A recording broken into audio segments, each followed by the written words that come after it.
Hello everyone, welcome back to my channel the busy bee. আজকে আমি তোমাদেরকে নিরামিষ মাশরুমের একটা রেসিপি শেখাবো।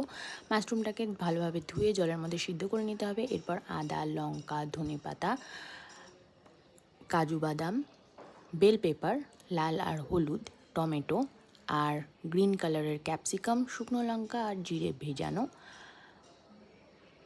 এই পুরো ব্যাপারটা মিক্সিতে একটা পেস্ট বানিয়ে নেব। এরপর কড়াইতে তেল দিয়ে এই পেস্টটা দিয়ে দেব এবং সাথে আমি একটু আলু অ্যাড করেছিলাম।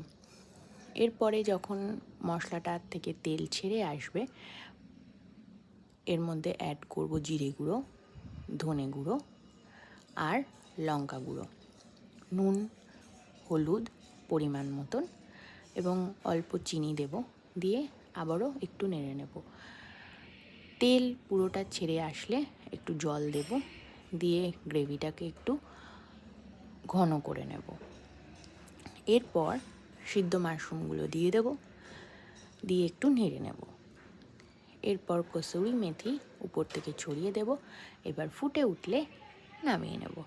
রেডি আমাদের নিরামিষ mushroom curry. Please follow my channel for more videos like this. Thank you.